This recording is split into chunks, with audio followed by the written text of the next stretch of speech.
Welcome, I'm Catherine Hadro, and this is EWTN Pro-Life Weekly. Will you commit to not using taxpayer money to fund abortions and abortion providers? And while we probably will not agree on all the issues, I can say to you that we will definitely follow the law. Capitol Hill hearing. Senators this week questioned President Biden's nominee to lead the Health and Human Services Department, Javier Becerra. We speak with two former HHS officials who sound the alarm over Becerra's abortion record as we take a look at the pro-life concerns surrounding his nomination. Reaching record levels. Planned Parenthood releases its latest annual report revealing a 15-year high in abortion numbers and yet another decrease in women's health services. Touching testimony as South Carolina House Democrats staged a dramatic walk-off during the state's heartbeat bill debate. One lawmaker shared her powerful pro-life story on the House floor. She joins us here.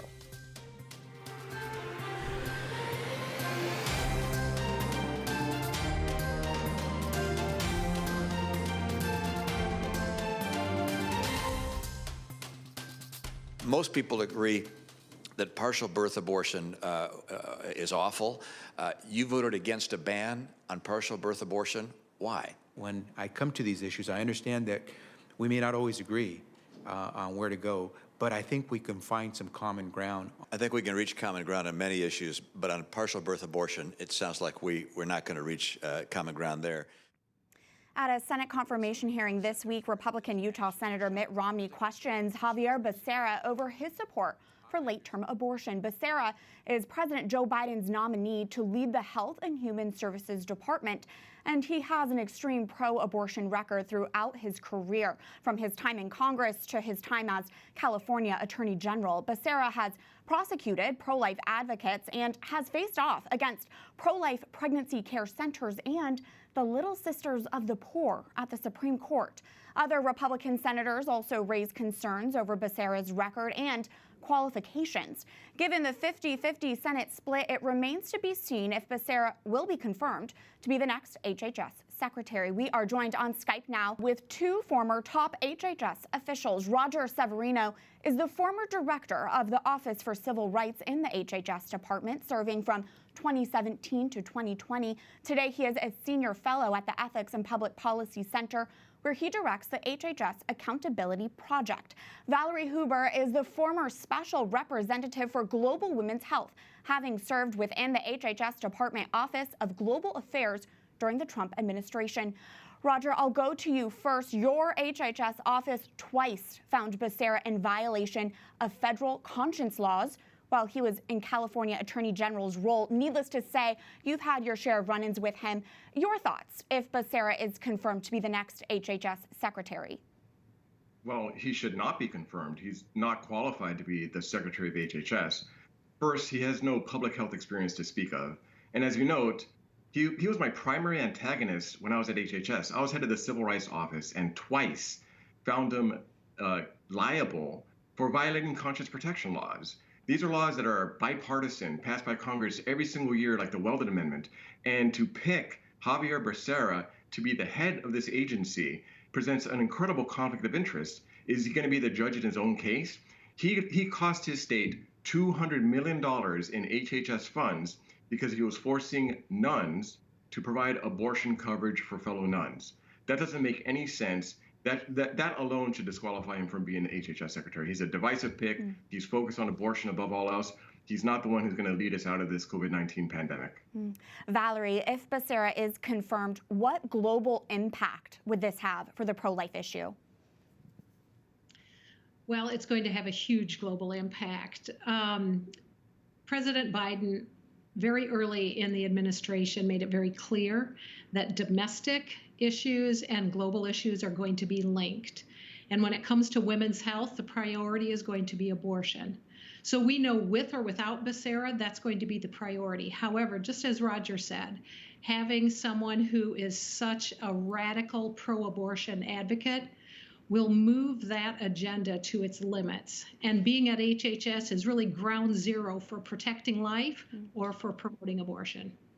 Under your leadership, Roger, you created a Conscience and Religious Freedom Division within the Office of Civil Rights at HHS. Would that division be threatened with Secretary Becerra? Absolutely. You could tell by his actions. He sued to stop a conscience regulation that was drafted by that very same Conscience and Religious Freedom Division. This should not be an issue of debate. Conscience and religious freedom is in the law. It's in the First Amendment. Javier Becerra does not respect it. He went out of his way to sue, including HHS and the Little Sisters of the Poor, to stop the protections for their conscience. He should not be the head of HHS because he is focused like a laser beam on these culture war issues. He tweeted over a course of 2 years 143 times on abortion, on contraception, on LGBT issues. That's where his heart is. That's what he cares about most. And that's fine. Many people disagree on these issues, but he shouldn't use his views to taint the mission of HHS, which is to protect all human life from conception till natural death and not to be so focused on the culture wars. Valerie, Planned Parenthood is no fan of either one of you who are here. I think we even have some video of Planned Parenthood's digital attacks against you both. Meanwhile, Planned Parenthood is applauding Becerra's HHS nomination. Tell us what we need to know. Because, Valerie, it does seem that Planned Parenthood is working closely with the Biden administration to undo pro-life protections. Biden has rescinded the Mexico City policy. He said he will withdraw from the Geneva Consensus Declaration, which you worked on directly. What do we need to know, and what's your reaction to President Biden undoing these pro-life protections so quickly? Well, it is almost heart-stopping. The Mexico City policy and it being rescinded very early on is not so much of a surprise because that is a hot potato that whether it's a Republican or Democratic administration predicts whether Mexico City will be in place. But by its being rescinded, that means that U.S. taxpayer dollars are going to be used to promote and to fund NGOs around the world who provide abortion. Rescinding and the Geneva Consensus Declaration, I think, is especially telling because this is a new initiative never undertaken by any administration here in the United States, where we assembled a group of 35 countries to promote life, promote the family, and the sovereign right of countries to make their own laws on this. Why it is so chilling is because even though 34 countries will still remain, we know that under the Obama administration, countries were pressured to change their laws on the family, pressured to change their laws on abortion, and federal funding was threatened to be withdrawn if they didn't do so. So most pro-life advocates here in the United States and citizens who don't want their taxpayer dollars used for abortion often focus only on what's happening here within the borders of the United States government. What that does is gives a president and an HHS secretary who is so focused on abortion plenty of space for mischief making that could result in abortion being deemed an international human right. I'd like to ask you both, just to put into perspective for us, what role does the HHS department have when it comes to the abortion issue? Why is Becerra's nomination something pro-lifers need to pay attention to? Roger. It is the preeminent agency touching on issues of life. It's the largest agency by budget. It has Medicaid and Medicare. We have the Hyde Amendment that prohibits taxpayer spending on abortion. That's imperiled. Javier Becerra is in favor of partial birth abortion. He's in favor of public funding of abortion. And if you have the weight of the largest federal agency by budget pushing these wedge agenda issues, then it'll be horrible for the pro-life movement and bad for the American people. Valerie, what's your answer to that question, the role of HHS in the abortion issue? Well, I agree with Roger. The Biden administration has really already rolled out the Biden doctrine on health and women's health in particular, and it equates to abortion above all else. HHS is ground zero for either the protection of life or the promotion of abortion. Just to give a little perspective, under President Trump, the great majority of all pro-life policies were implemented at HHS. So of all cabinet nominations, I think the HHS Secretary is one of, if not the most important nomination. Becerra is not fit for this, and his radical advocacy makes him absolutely unfit to head an agency that should be focused on protecting the health and life of every American, including those unborn. Roger, we only have about a minute left, but you recently filed a lawsuit against the Biden administration. Can you give us a brief overview of why that is? Sure. I was appointed to an independent agency first in August of last year, and then reappointed to a 3-year term to give advice on good government, the Administrative Conference of the United States. For some reason, President Biden thinks my advice is dangerous and unwanted. I do not have any power to form policy, just to give advice. Congress made it an independent agency for a reason. Yet Biden, in a fit of whether it's pettiness or vindictiveness, has gone after me and other members to try to force us out. And I'm not one to be bullied, so I sued in federal court. When Congress said it's a 3-year term for an agency, it's a 3-year term. President Trump didn't dismiss Obama folks and let them serve out their 3 years. What is he afraid of? Is he afraid of what I could bring to the table, or is it vindictiveness? I don't know, but I'm really looking forward to hearing what he has to say in response to my lawsuit. Well, really powerful insight from two former HHS officials, Roger Severino and Valerie Huber. Thank you both. Thank you. My pleasure. On top of Becerra's confirmation hearing, there's other major pro-life news we're monitoring on Capitol Hill. Congress takes up the $1.9 trillion COVID-19 relief bill, which includes abortion funding. The COVID proposal contains $750 million for global health and billions of dollars for community health centers, but without pro-life Hyde Amendment protections. That means the funding could go towards abortions, abortion coverage, or abortion providers. Pro-life groups are also raising concerns over the Equality Act. The bill redefines sex to include sexual orientation, gender identity, as well as pregnancy, childbirth, or a related condition. That is largely interpreted to mean patients can insist on abortion from an individual doctor, compelling medical professionals to participate in abortion procedures. Prudence Robertson, the communications associate for the Susan B. Anthony list, joins us now for ProLife Analysis. Prudence, I do want to get your thoughts on Becerra, but first, this is being called a tsunami week for the pro-life movement because we're also facing, as I just shared, the COVID relief bill and the Equality Act. What do pro-lifers need to know? Right. So what they need to know is that Democrats are really pulling out the stops when it comes to paying back the abortion lobby this week. They, we expect, are going to pass in the House the COVID relief bill, which, as is written, would force taxpayers to fund abortion on demand. Once again, they're using the coronavirus to push their radical agenda, this time by denying to include language from the Hyde Amendment in that bill. We also expect a vote on the Equality Act, which really is just an attempt to deceive the American people. While Democrats are claiming that this bill stands for human rights and equality, it really pushes the most extreme aspects of their party, including their belief in abortion. And it includes abortion in the definition of sex discrimination right alongside pregnancy and childbirth, putting abortion on the same level as giving birth to a child. It really just is outrageous, and we're tracking both of these items very closely. It's important that our movement is at the tip of the spear on these issues. Absolutely. Okay, turning to Becerra now, we have seen that Javier Becerra is an aggressive abortion advocate.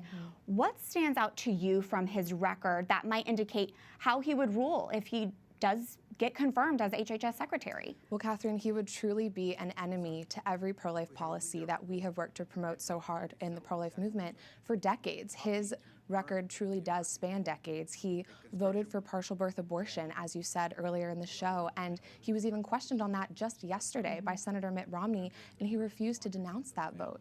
He also voted against the late-term ban on abortion, the Pain-Capable Unborn Child Protection Act, and the Born Alive Abortion Survivors Protection Act, which protects babies who are already born, who have survived a failed abortion and deserve medical care. And that's not where it stops. As Attorney General in California, he tried to force the Little Sisters of the Poor and people of faith to include abortion coverage in their health care plans. And he even tried to force pro-life community health centers to provide information about abortion in their clinics. And that just completely goes against their mission to provide life-affirming care and alternatives to women who are contemplating abortion. And just to add one more thing, right. David Daleiden, he attacked him for his role as a pro-life citizen journalist in exposing Planned Parenthood for the buying and selling of baby body parts. He revived 14 felony charges that VP Kamala Harris initially instigated. He revived those charges against him because he wanted to attack the pro-life work that David Daleiden has done, and it's just wrong, and he's completely unfit for this position. Prudence, during the Senate confirmation hearings this week, Republican Senator Richard Burr of North Carolina did raise concerns over Becerra's qualifications. We know that's nothing new. That is definitely being questioned. But Prudence, can you explain all the different health issues that do fall under the HHS department and why pro-lifers need to pay attention to this? Right. Well, as Mr. Severino said before, HHS is the department that is at the center of determining abortion policy. And that's why Joe Biden picked Javier Becerra for this position. He knows that there is no one who is more eager to advocate for his radical agenda of abortion on demand. This is where decisions are made concerning the Hyde Amendment, taxpayer-funded abortion, where conscience protections decisions are made.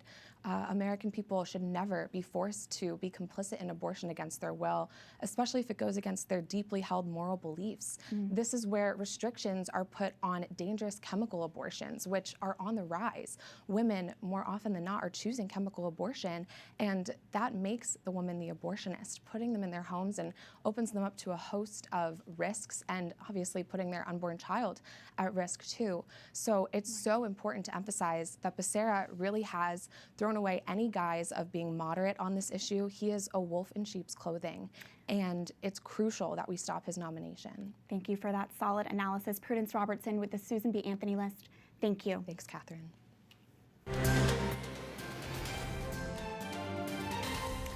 In our call to action segment, we tell you when there's an important pro-life action we need you to take. President Biden's pick to lead HHS, Javier Becerra, has a radical record on abortion. As California Attorney General, Becerra prosecuted pro-life advocates, pushed to liberalize abortion laws, and faced off against the Little Sisters of the Poor and pregnancy care centers at the Supreme Court. While the Biden administration tries to paint Becerra as a moderate HHS nominee, he is anything but when it comes to the abortion issue. As Becerra faces his Senate confirmation hearings this week, it is the critical time for the pro-life movement to speak up and speak out. Here is this week's call to action. Go to ProLifeWeekly.com and tell your senator to reject the nomination of Javier Becerra as Secretary of Health and Human Services. The HHS department is one of the most consequential for the pro-life issue, and Becerra's confirmation could be devastating for the pro-life movement. The Senate is split 50-50, and it is not a sure thing that Becerra will be confirmed. If enough pro-lifers reach out to their senators, we could see Becerra's nomination fail to advance. Contact your senator directly by going to ProLifeWeekly.com and tell your senator to reject Becerra as HHS Secretary. Coming up, abortions are up at Planned Parenthood, according to their latest annual report. I speak out when we return. Plus, all my friends that were, around me said, have an abortion. a South Carolina state representative shared her pro-life testimony on the House floor last week and shares it with us here next.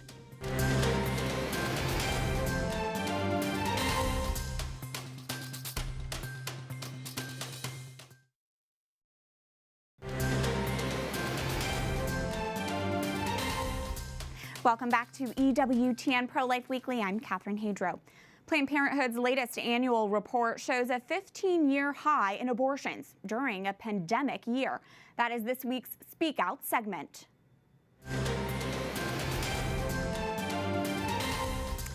Planned Parenthood had a 2.7% increase in abortions last year, according to its annual report released last week. Abortions continue to rise over recent years, while their other services on a drastic downward trend. Dr. Michael New, a political science professor and expert in statistics, shared this summary with EWTN Pro-Life Weekly to put Planned Parenthood's numbers into perspective. During the last 10 years, breast exams at Planned Parenthood went down nearly 64%. Prenatal services down over 72%. Meanwhile, abortions have gone up 7.7% in the last 10 years, and government funding has also increased by nearly 7%. Numbers don't lie. Planned Parenthood is not a women's health care clinic. Planned Parenthood is the nation's largest abortion business. How much more data will it take for everyone to clearly see that? Last year, Planned Parenthood committed over 350,000 abortions. Over 350,000. How many adoptions did they refer to pregnant women? Not even 3,000. If you're a pregnant woman who walks into the doors of Planned Parenthood, it's important you know they have an agenda, a bottom line, a business plan. I pray that these jarring statistics wake up our culture, which seems to be blind to Planned Parenthood's abortion agenda. A federal judge has temporarily suspended South Carolina's new pro-life law, which bans abortions after a baby's heartbeat can be detected. That can happen as early as 6 weeks into a pregnancy. South Carolina Governor Henry McMaster signed the heartbeat bill into law last week after it passed the state house, but the bill was not met without debate. The Democratic caucus will not be with you today. Mr. Speaker, for that reason, the Democratic caucus is not going to participate in this farce of a vote about pretend life. South Carolina's Democrat state representative staged a dramatic walkout during last week's House debate over the pro-life heartbeat bill. All but 2 House Democrats voted against it. But also last week, there was moving testimony on the House floor in support of the bill, particularly from State Representative Melissa Lackey Oremus, who shared her pro-life witness. When I was in high school, I was at the top of my class, doing what teenagers do, maybe had a little fun one night, too much, and found myself with child. All my friends that were, around me said, have an abortion. I went to that first ultrasound appointment, and I heard that little sound that you hear, that fast, 150 beat a minute little sound, a whipping noise. That sound to me proved to me that I had a human being inside of me. She chose life for her baby daughter, who today is a 25-year-old woman and college graduate. Joining us now on Skype for this week's Pro-Life Focus is South Carolina State Representative Melissa Lackey Oremus. Melissa, welcome, and wow, powerful testimony about how you were pregnant at 16 years old. Here we are today. You're obviously a successful woman, a state representative. What's your message to young women who also find themselves in an unplanned pregnancy and who may think finding success won't be possible? Hey, thank you for having me. I just really want girls to know, young girls that find themselves pregnant, to know that abortion should not be an option. Your life is going to be a little bit harder with a baby. It's going to make you have to work a little harder, but you can do it. And, abortion should not even be an option. We should not even say, give someone an option to do an abortion. If, you just have to let them know that there's other options out there, and that includes adoption.